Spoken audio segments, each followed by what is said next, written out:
it's Melissa Kennedy here with the UFO Woman show. And obviously, I'm not coming to you from my regular TV studio at WeBeam TV, but rather we're coming to you from home because of the coronavirus quarantine.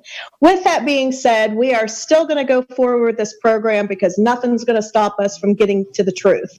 And my guest today is actually one of the best people that we could be interviewing because she's with Mufon. Her name is DENISE STONER, and she is the Assistant State Director for Florida. Hi, DENISE. How are you? Hi, I'm doing fine. Good. Except for all these virus things going around, and we're all sitting in our homes, and we're just going to keep going, aren't we? I know, and my closets are getting clean, and my house has never looked better. Yes, surprise. I think we're all doing that. I'm doing the same thing. Yes. I mean, you just have to stay positive and you have to try to, look on the bright side of things. I know I'm surrounding myself with these crystals and I'm doing my yoga and my meditation. And, I'm trying to be this warrior of positivity and put some good vibes out there to everybody because it is an uncertain time. It is definitely unprecedented in human history. And, we're all feeling the effects of it, whether it's financially, socially, anyway, it's really, really different. And our world has been turned upside down. It certainly has. I think it's happening because we are meant to talk to each other. I kind of have that same thought. In fact, I feel like we are almost turning back the hands of time and we are going back to a simpler way of existing. And we are getting back to just the basics, of love, communication, togetherness. It's not a bad thing as far as that goes, but it's really kind of turning our life a little upside down and making us rethink about things, I think, and reprioritizing, if you will. It certainly is, yes. We're sharing a little bit more. I'm receiving more phone calls. A little bit more information is coming out. People had been hiding certain things, and they're feeling like, well, if I say this, can I say that? Will that work? Right. Can I try this? And it's getting very interesting. It really is. And I have to say that in some ways it's kind of a blessing because we are kind of getting back to more, communication with our loved ones, our friends, people we haven't heard from in a long time. And we're just, reprogramming ourselves right now. And hopefully when this is all over, some of what we've learned from this time will carry over. I believe you. I certainly feel the same way. Yes. Well, I agree. Well, you and I have known each other for a little while, not as long as I would like, but we have met through various UFO friends, Mufon, things like that. And, I'm a big fan of Mufon. I love what the organization does. It's a nonprofit organization, and I really love what you guys do. You definitely are on the right track of trying to educate the public, which is what I've always been about. And that's really been the path that I've been led to lead with my current career, if you will. And I know right now you are the Assistant State Director for Florida Mufon, correct? That's true, yes. Okay, yes, and you also that's do my some other second things. job, or my job is alongside of the Experiencers Research Team. I'm Special Assistant to Kathleen Martin, and we are a group of researchers. There's probably about 25 to 30 of us now. Oh, We're wow. a branch of Mufon who works strictly with abductees. And we call them experiencers wonderful. now. Yeah. That's wonderful. Experiencers or abduction, victims, or however you want to put it. There's a lot of different words I know that's floating out there in the community. I like the word that you just used, and that is experiencers, because that has a more positive connotation to it. And I'm always about being positive. And Kathy's so sweet. She came to our first UFO con, and she was one of our wonderful speakers. And she's such a lovely lady on many levels. And I know you two are really good friends. But tell us a little bit about, how did you get your position at Mufon? What did you have to go through? Because a lot of people that are watching the show, they're not familiar with the network. Maybe they don't understand how people get into different positions and things like that. Can you share that with us? Sure. I'm an experiencer myself since age 2.5. And I began to explore as soon as I was old enough to start looking at the world differently from that aspect, from my experiences.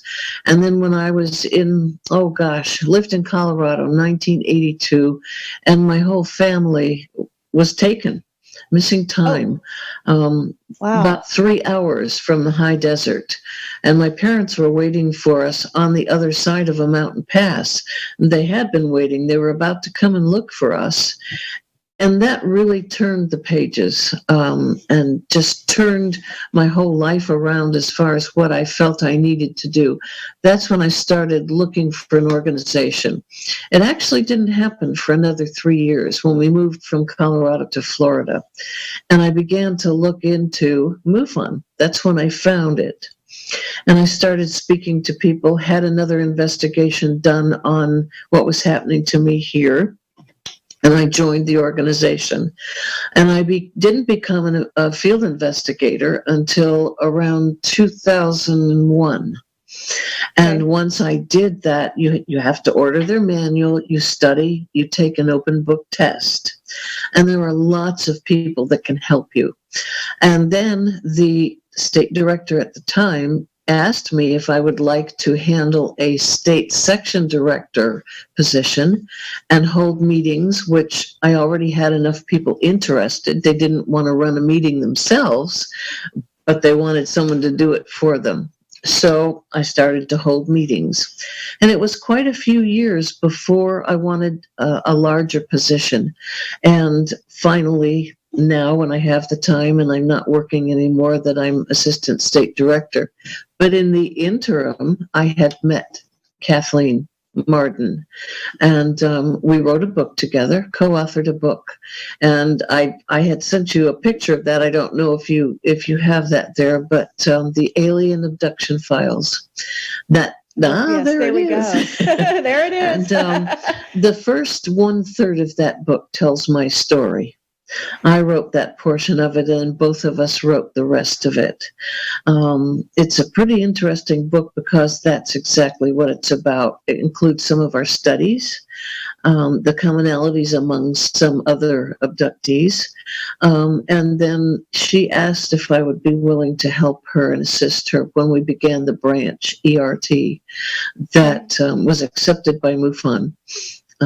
So we have a questionnaire for people to answer, and then we assign them to any one of us on the team. We research. We do all kinds of things. It's brand new to Mufon in the last couple of years. So, Okay, so we're for all about learning. 2 years. So about 2 years you guys have had it? Oh, maybe it's going on 3.5, 4 now. Oh, Yes. okay. Yep. Wow. So it's a place, if you have had an experience, it's a safe place to go share your Yes. story, get some comfort, maybe even get some knowledge that you didn't have before, a place to ask questions. And that's so important because when you're an experiencer, it's scary, it's fearful. You don't really know what's happening. Do you think it was just a dream? Do you think it was, there's just so many questions because I've talked to so many people, and I've had my own experiences as well, so I can totally relate to what you're saying. And that's one of the things I love about MUFON is that it is a safe haven for eyewitness accounts as well as experiencers. That's so true. That's so true. And we maintain a list for individuals that we can recommend. If they need some kind of therapy, they can get it. If they want to call a hypnotherapist, we've got a list of those. They have to follow through themselves, but we can give them names near the state that they live in. If they just want to continue with support with one of us that have been tasked with following through, they can do that. Once we're given their name, they belong to us. So. Yeah, that's really nice because it's almost like a family. It's a place that, family is usually a place that you can go and feel safe to discuss things and your feelings. And that's really what MUFON has become. It's a nonprofit organization that is much like a family for the UFO community. And, it's great. And I love that Kathy's involved and you're involved. I mean, you two ladies are just, absolutely fantastic. You're easy to talk to, and your own experiences makes it relatable for the new person that's maybe reaching out for help, and they can feel your energy. They can feel that you're compassionate about what they're saying, and they want to connect with somebody. It's so important, I think, when you've gone through an experience, that you can have somebody that you can count on that's going to be there, not judge you, not criticize you, not ridicule you, but actually can feel the same that you feel, and because they've experienced it, such as yourself. That's true. You're their support system, and you are a neutral individual that's not going to criticize and not tell them what to believe and what to feel. Absolutely. Exactly. Yes. And that can't be stressed enough, because, that's what we try to do here on the UFO Woman show. This is a safe haven. This is a wonderful place that I have invited numerous guests on with lots of different, stories to tell and objectives and things like that. And that's what we're trying to do here at We Beam TV, is we're trying to be uncensored. We're trying to share, positive stories, things that are going to be educational, which, let's face it, there's a lot of fake stuff out there, and yes. we're trying to swim through all of that and really get down to the truth as much as possible, and Right. get the word out there that people can know that, whether it's my show, it's Mufon, whatever, there are places to go to get valid information that is not biased, that is not, going to steer you in the wrong direction, but rather give you that validation that you're looking for. And speaking to that, I am a Mufon member and proud of it. I get these MUFON journals in the mail. How long have you guys been doing the MUFON journal? Can you tell me, how long is this out? Well, MUFON began in 1969 in the Midwest, just with a small group, and it grew from there. I don't know exactly when the journal began. It was several years later when it became a larger organization, and they decided that they wanted to give something for their membership. Something now that people can tangible. write into. Right. Something tangible. And I mean, I pulled this out of my UFO library, and, I often go back and reread these articles. There's just so much good information in here. I mean, whether, you're looking for, reports, there's lots of UFO sightings in here. They've got educational articles in here. I mean, here's the whole thing about Brazil and the UFO flap. And it's just really, really good information. And it's non-biased. It's factually based. I can't say enough good things about it. And now you guys have the new MUFON show, which is for the members, correct? Yes. MUFON TV. So that's another. Yes, Mufon TV. You can order the journal like you've got in your hand. You can order it on just your computer, or you can order both, depending on how you like to read. You can contribute to that Mufon journal. Some write it just for the scientific purposes, some for research, and somewhere in between. There are always new things coming to the journal. So, and books. Advertise. Yes, you have books for sale. Right. Yep. You have books for sale too. Yes. So it's a wonderful way to contribute to the world of UFOs. And the ERT now has discovered that there is a factor of the paranormal involved.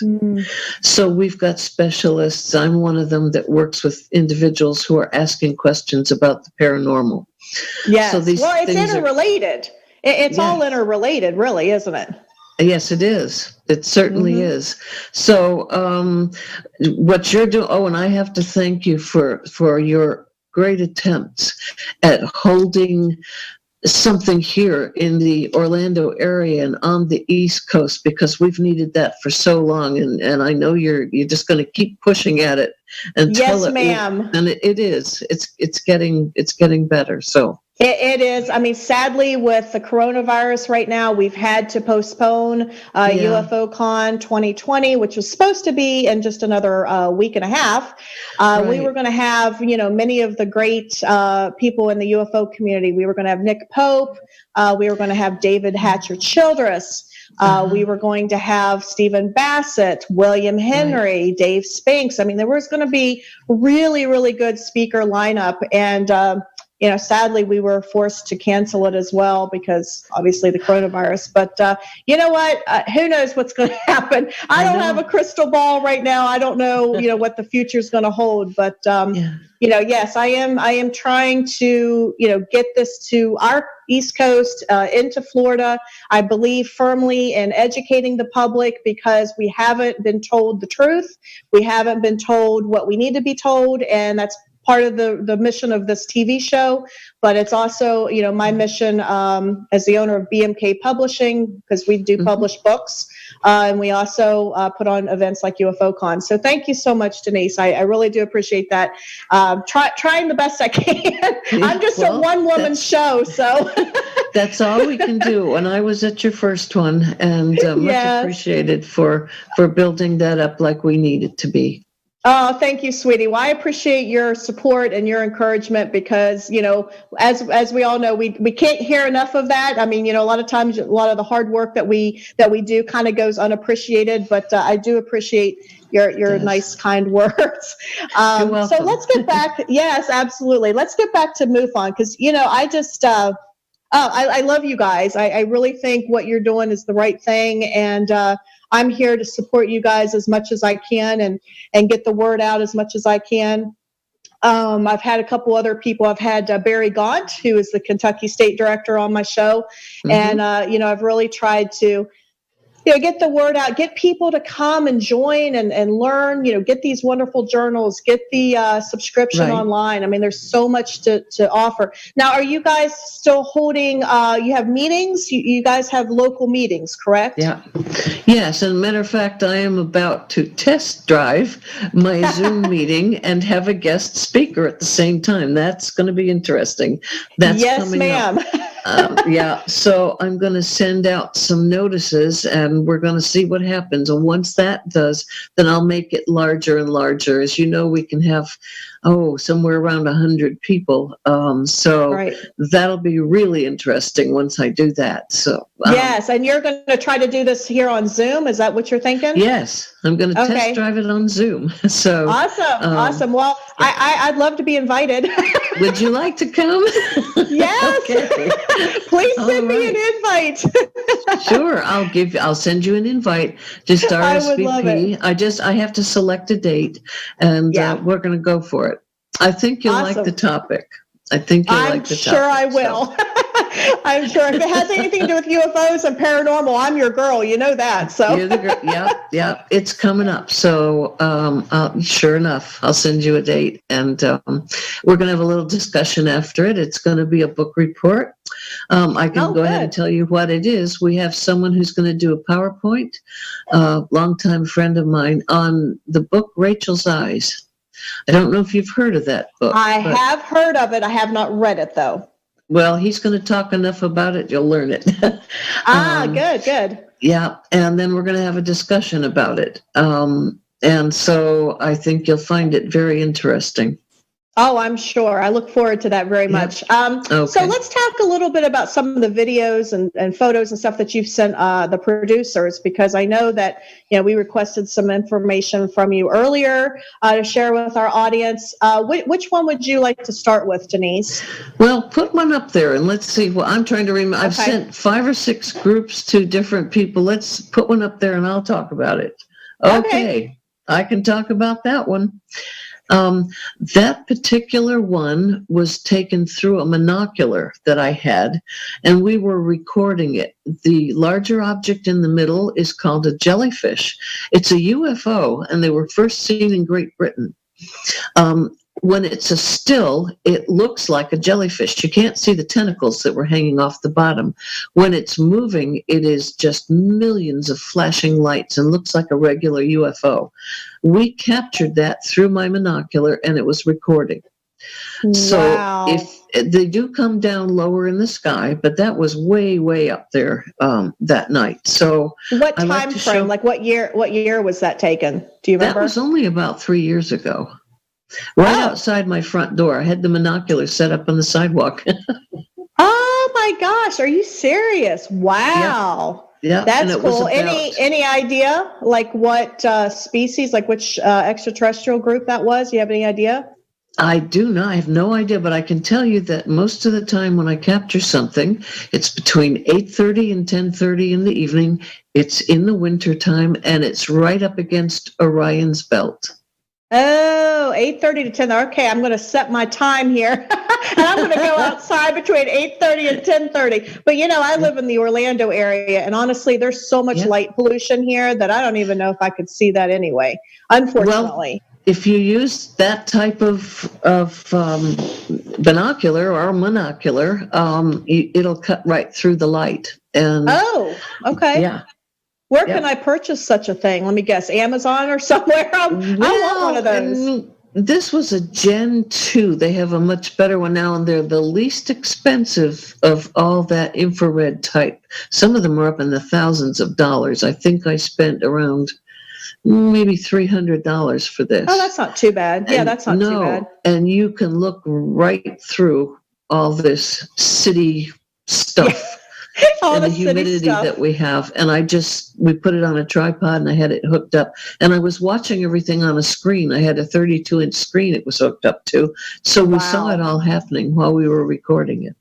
Oh my gosh, that's so exciting. I would be jumping up and down. And if I saw that, I was like, hey, and then I'd have the blurry video that we've all seen. I would not be good.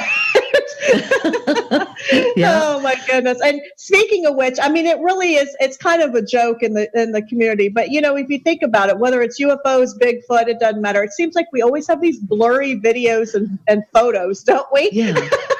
Yeah. And well, if you could have seen the difference between that one, I didn't have the other one, and it was a video, but it looked just like a saucer with flashing lights. And I wanted to catch the still of it and why it looked like it did. And it had tentacles that didn't show up on this one, but that's what the Brits were calling it, a jellyfish. And now we're seeing it here. Yeah, and it looked like, I wonder what the tentacles are for. I'm wondering if that's some sort of light sensor, heat sensor. I mean, I wonder what those are. It could be. There were probably about 8 of them, very thin, coming down from the bottom. Yeah. That's cool. That's cool. All right, well, let's go to another clip here and see what that is. Oh, okay. That's an interesting one. Okay. That is taken in Nevada, way up in the mountains, down a dirt road we had traveled, had not seen a car or a person for probably 6 hours. A friend of ours knew Nevada desert, the high desert, for years and years and years. Matter of fact, we probably shouldn't have gone in one vehicle, because had we gotten stuck, I don't know who would have found us. We had no cell phone, we had no nothing. And we were on our way back, and I looked out the back window and I saw that following us. It was about the size of a human head. And it came up next to the driver's window. My husband was driving, and it tracked us all the way down that mountain until we saw city lights. I took a picture of it. It was solid. The light that you see on the dirt road was only coming from the lights on the side of the SUV we rented. There were 4 of us in the car. That was an intelligently driven orb. It was real. When we saw the city lights off to the right, it took off at a speed that you could not figure. It just zipped off in through the Joshua trees and disappeared. But it followed us for a very long way, right next to my husband's head. It was probably about 5 feet off the road. Wow. I mean, it almost looks like a full moon. That it's so bright. Yeah. Wow. And we wanted to reach out the window and touch it, but didn't dare. We didn't want it to go away. So I took the camera and took the one picture. I didn't want to scare it away. Didn't know what it was. We weren't very far from Area 51. Oh, interesting. Interesting. Well, so far we have identified 2 different UFOs with your photos. We've talked about a jellyfish type UFO, and then this one here, which would be more like an orb. I know from ufology and things like that, the different types, but could you educate our audience real quick on the different types of UFOs that Mufon, kind of categorizes? Well, they're giving them names or base them on what are people who call in and say, I saw this, or what is it? You have the regular typical disc. There's one that a picture was taken in Italy by someone who worked outside. And of course, there were arguments over it for years. I don't have the picture right now to show you. I wish I'd sent it. And through the windows, you could see the ETs working on something. And they finally do you remember that one? That. Yes, actually, I do know what you're talking about. Yes, that one's incredible. Isn't that incredible? They have finally decided that is a real picture. I think people could just Google that and they could find what we're talking about. So that's cool. Yes, and there are, still the boomerangs and the cigar shapes and the cylinders and you name it. There's every shape and size you can imagine. Exactly. Yeah, exactly. What do you know about the diamond-shaped ones that are kind of tall? And have you seen any of those before? Yes, those are interesting. Aren't they? The reason why I'm asking that is because I do a lot of meditation. I do a lot of things to increase my psychic abilities. And I have had repeated visions of a pyramid type or diamond shaped UFO. So kind of asking for my own personal knowledge because I know what I've read, but I'm not an insider in MUFON like you are. So I didn't know what that maybe signifies or what that could possibly be telling me. I don't know, but that's a mystery too. Did you see the picture? It's been on TV again last night where they had an individual saw it. It looked like a solid piece rotating in the sky. I don't remember what city, and somebody took a picture of it, and it almost looked like a hologram. It was I think that was on Travel Channel. I think either last night or the night before. I think I saw that program. What was it called? UFO Up Close or Close Up? I don't know. It's one of those shows. I think I do know what you're talking about. No, that's interesting. I'm going to have to dig into this a little bit more because for some reason I'm getting these repeated visions of this type of craft. And I don't know why, but I don't know. Maybe it's something from my past coming back. Who knows? But let's go ahead and show it. Yeah, it could be. I mean, yeah, exactly. It could be. Let's go ahead and show another photo there, John, and let's discuss that. This one. At first, I wanted to call her Woman in Black. There were 2 of them, and they were at my door one Sunday morning, and the doorbell was ringing and ringing and ringing. My daughter sleeps on the sofa a lot on weekends because she watches TV and then falls asleep. And she's been told, do not answer the door yourself.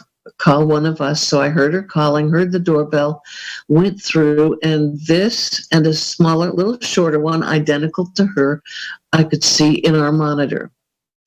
So I thought, well, let's open the door. That's pretty strange looking. I opened the front door, and the 2 of them were already walking across the parking lot. We live in an area where it's kind of a T-shaped parking area. It's not a road. And we are all sound asleep. We know each other, all the neighbors. And there's only one way out. You have to go to the right to get to a main road. It's pretty private and pretty safe here. But they were going down a sidewalk between 2 houses, and by the time they got to the end of the houses and the sidewalk, they were gone. And I called to them. Wow. So were they checking on me? I have a feeling. I'm going to go with yes. Yes. They were carrying something kind of like a briefcase, but very flat. And they just kept walking until they faded away. Did I send you the picture of the nurse? I think that may have been the last picture. The last picture. Okay. If you look at the faces of what you just put up, or the face of the lady you just put up, you look at the face of the nurse that you'll show. She looks very much like this one at an older age. The nurse appeared at my bedside when I was very ill and should have passed away. And she came and told me that I was going to be all right. Everything would be all right. And she was wearing a nurse's uniform that was only suited for people in the 1940s. Oh, interesting. Late 40s, early 50s, and it was 1969. And wow. I was covered with and it's in my medical records, Kathy has them, with a violet purple fluid that had come from me. And she raised me above the bed. I was floating above the bed. She took the sheets. She took everything covered with the fluid and left. My doctor came in and asked for the sheets, and I said the nurse took them to the lab. They couldn't find her or the sheets. Interesting. Yeah.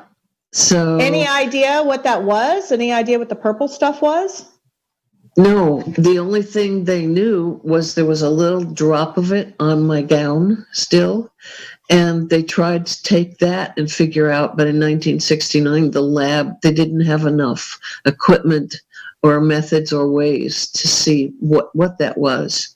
So they wrote it in my records, and there's no trace of it now, of course, but I was taken to surgery, and the only thing they could do was they removed almost all of my small intestines. I have no small intestines. I have 3 feet left out of 22. I have little large stomach, no muscle, and I was told I had 20% chance to live. But here I am. But all here these you years are. later. And the nurse had said everything will be all right. Oh. So whatever she did, was that an ET healing? Was she an angel? And she's one of your guides. Yeah, she's one of your protectors. Absolutely. Yeah. And were those faces at my door? Was one of them the same one that was at my hospital bed? I feel like that's true. Yeah. Wow. Oh my gosh, you just gave me goosebumps. I mean, woo! Wow. And that was 1969, you said? Yes, July of 69. And I was sitting up in my bed the day that the men walked on the moon, and I was able to see that. It was Of course. Yep. Of course you were. Oh my goodness. And see, you weren't even involved with Mufon or anything back then, right? No, I wasn't. Oh my goodness. So you had much more work to do, Denise. It was not your time. That's why you're still with us, because we need you in this world, and we need your education, your experience, your compassion. I mean, I'm a firm believer that, we go when we're supposed to and not a day or a second before, because we are all on this earth to do something. Where there's a journey, there's a path for us to be on. And, sometimes our paths change. I know you've probably done various jobs in your life, as have I. Yeah. And it's funny how, the universe just kind of navigates us to where we currently are, which I don't know about you, but I never thought in a million years I'd be the UFO woman and doing what I'm doing. Yeah. So yeah, and you're supposed to, don't you? You just know that's. Yeah. Yes, and I notice as I get older, my sphere of friends just keep getting smaller, because as somebody that's, say, in their 20s, your sphere is quite large because you haven't quite figured out what your life's journey is about yet. And so you have all of these influences, all of these people in your life. And as we get older, it seems like with each decade, I keep changing. And your sphere gets smaller because you start to learn who you really are and what our true life's path is. And you start to just surround yourself with those people that help you on that journey. Yeah, that's very true. And you're still influenced by what you learn in meditation, and what you learn from that you take and you move outward with it. And the people around you, it's the same thing. I'm learning from someone now who I just met, a case, and she had some experiences, and she could not paint a thing. Never was interested in it. You ought to see her artwork. Oh, I'd love to. She could paint anything from Renaissance to modern art. I couldn't believe what I was looking at. And she painted something, she calls it the Madonna, and it's very ultra modern, but if you look at it, you know what you're looking at. Exactly. Oh, that sounds interesting. Is she here in Florida? Is she here in Florida? Yes. Is she? Okay, cool. Now we could talk about her later, but that sounds really interesting. So you're saying that she's been given this gift later in life? She began as a child when she had her first experience and wanted to draw something, and all she had to do was sit down and say, I think I'll do so-and-so, and out it came. Oh, wow. Wow, that's the power of meditation, isn't it? Yes. So, yes. What we don't realize, in the general public, because we really haven't been taught this, is that the power of our thoughts, the power of our visions. I mean, I really believe we could get rid of this whole entire coronavirus if we all just took about an hour and meditated, and we could literally change this world. We could change every single government, every single world leader, anything that's going on that really needs to be changed as far as affecting humanity's future. We can do that if we all did it together. And that's the power of thought. To change that reality, because we're causing a lot of these things that go on. All we have to do is take that reality and shift it.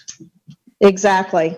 I 100% agree with you. And speaking of which, you actually help shift the experiencer's mindset from one of fearful to one of acceptance and approval and nurturing. And I know you can't share any names, and I'm not asking you to, but I would love for you to maybe share one story that maybe would reach across this TV screen to somebody that's sitting out there that's maybe had an experience currently or recently, or maybe years ago, and they've just never felt comfortable about sharing.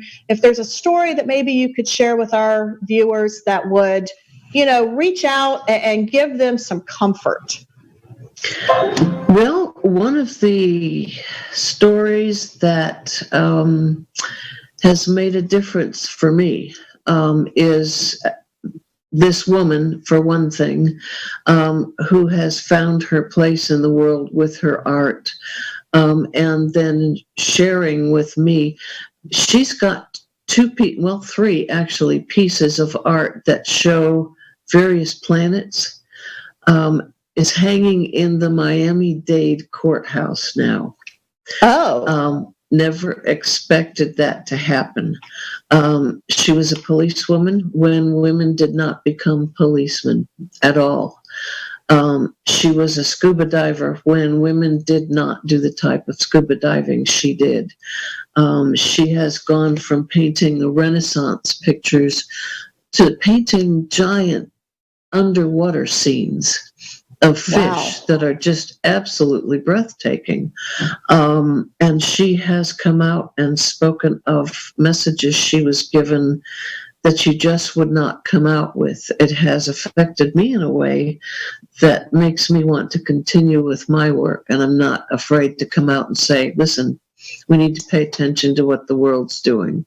We need to pay attention to our work and how we help others, and not to confine ourselves to kind of a little hole, and to contain ourselves, and not to be afraid to speak out like you and I are doing right now, to do a little bit of meditating, to see where our worth is. And if we even help just one person to come out and not to be afraid. If you wish to remain anonymous, that's okay. We'll keep it that way. But contact someone like the ERT and do it through Mufon and work with them. Just say one thing. Just say, I have had an experience, and then see what happens. See what the difference is in your life. I agree. Well, in order to heal, we have to look from within.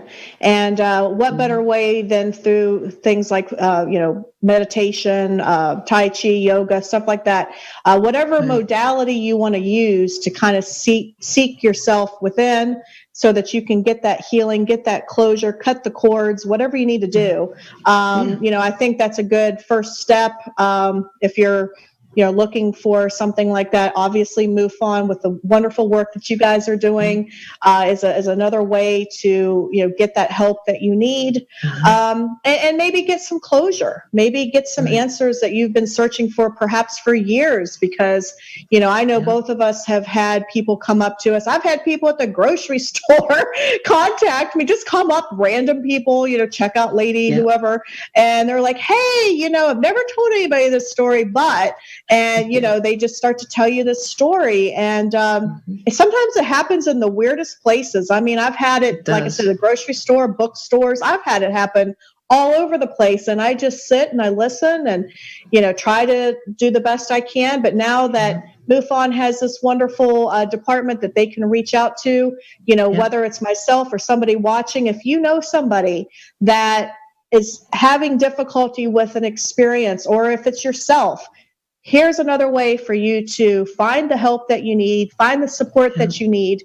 We're all in this together. All of us have had different experiences, and, you're not alone. You are not alone. We are not alone in so many ways. We are not alone. That is true. So true. And I should say, if you're interested in reading the book, be careful what you read. My book is the truth about people we have researched and investigated and know their stories. And like I said, mine is in the front. My email is dmstoner1@gmail.com. If you want an autographed copy, drop me an email. You can read about other people that have had experiences that we've researched. And that's a safe place to start. That might make you brave enough to contact us, because it's not written as a horror story. It's just written along the lines of, this is what happened. We're still here. We're still helping people, and it should make you comfortable. That's wonderful. And, you're right in pointing out, be selective as to, what you are reading as far as a factual book, somebody that is claiming to have had experiences. Unfortunately, as with all things, there are some out there that are profiteering from, made up stories or embellished stories or whatever the case may be. And they're trying to claim it as a nonfiction story. And, you kind of have to weed through some of that, just like anything else, and try to get, some good resources such as your book, Denise. And there's a lot of other ones out there as well that's equally as well, that is good for resources. And, again, I got to go back to the Mufon Journal. I mean, I know that every story that you guys put out has been thoroughly fact-checked, and it has evidence, it has reports. What's some of your favorite UFO reports that maybe you've investigated yourself as an assistant state director?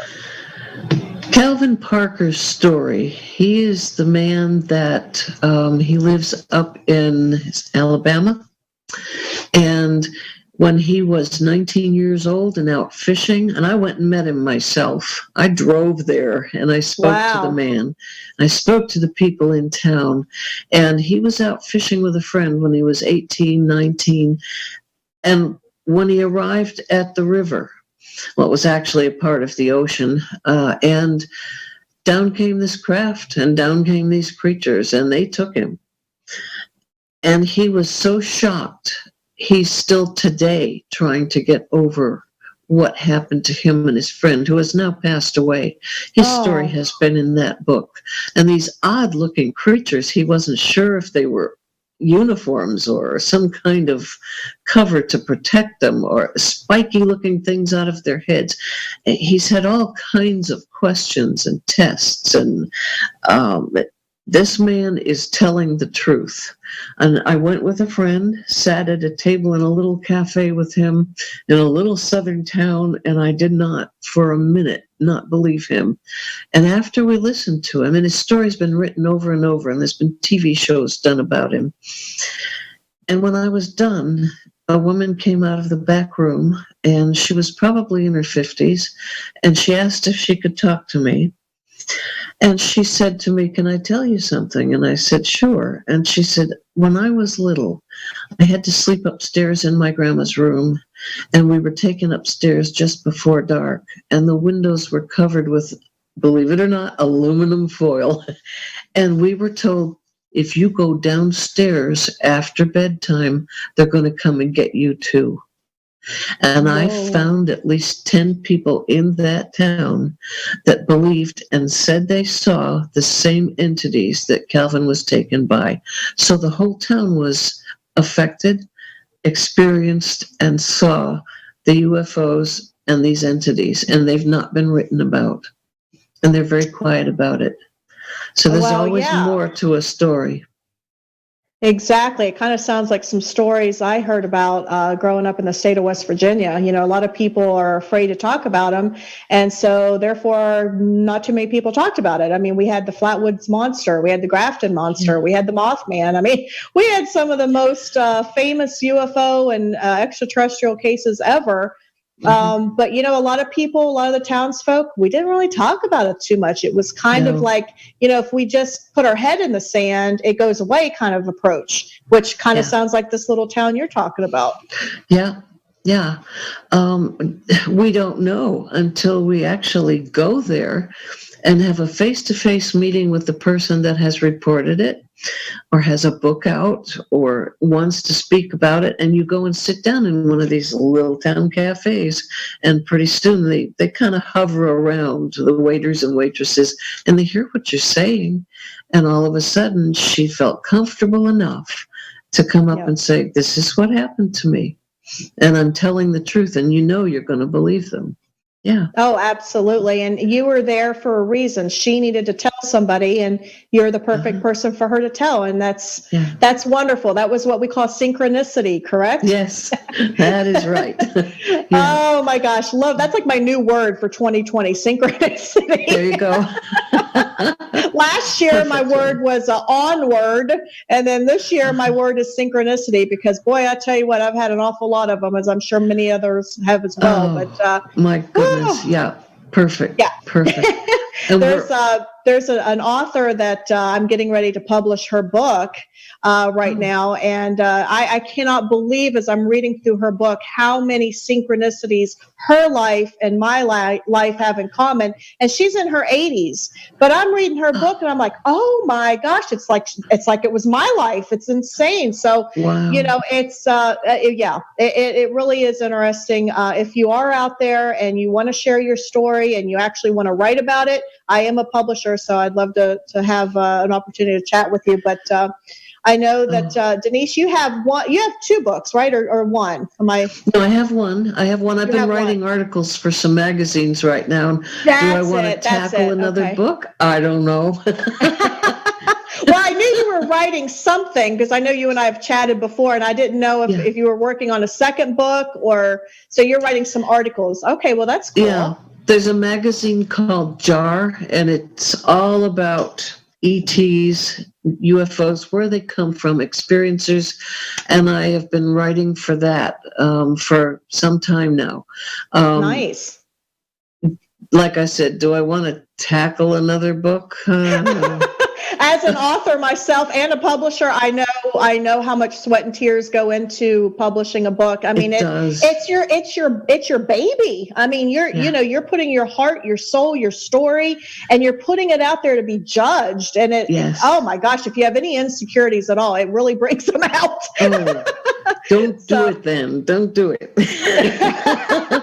Exactly. Yeah. Well, you got to be pretty secure with yourself and putting yourself out there. And yes. But to me, it's all worth it because it's all about educating. It's all about opening doors. The book that I actually wrote is fiction, but I did that intentionally because I wanted to open the doors to our youth, to our young adults.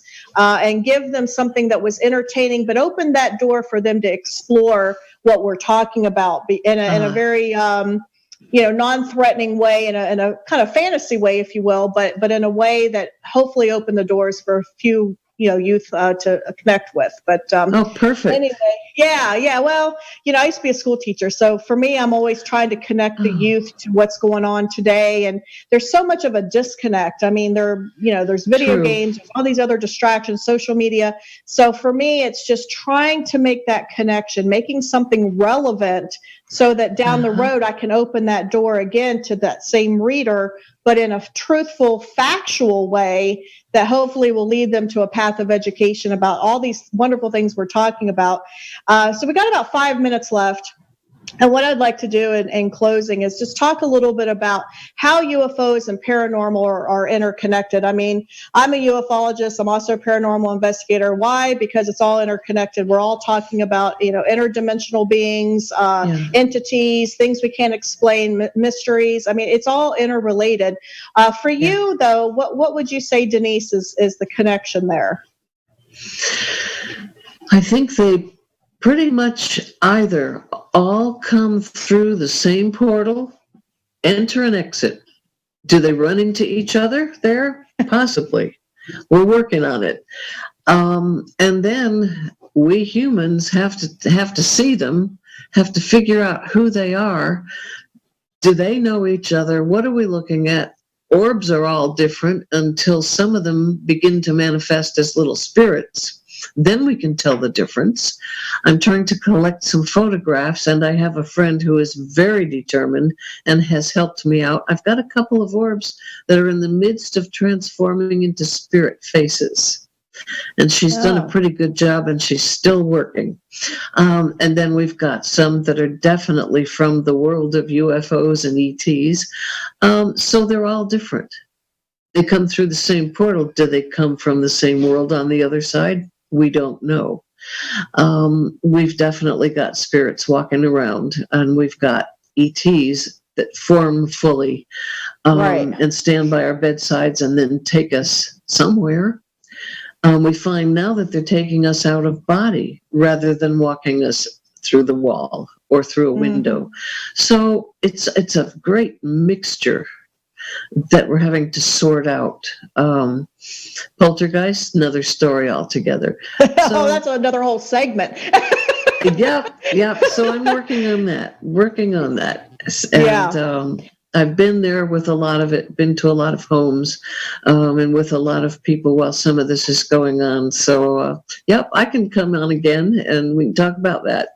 I definitely want you to have another opportunity to come back on the show, because that's another whole entire episode in and of itself. I mean, just from my own experiences, my own investigations, I mean, there's so many explanations as to why things happen that we can explain, with the knowledge that we have.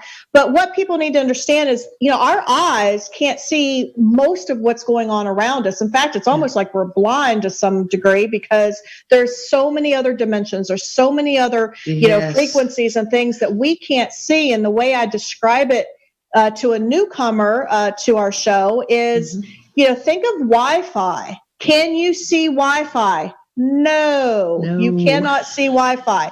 Why? Because our eyes are not conditioned to see certain frequencies and certain things like that. So for me, that's a real like concrete way to explain that, hey, we can't see other dimensions and we can't see a lot of things that are around us.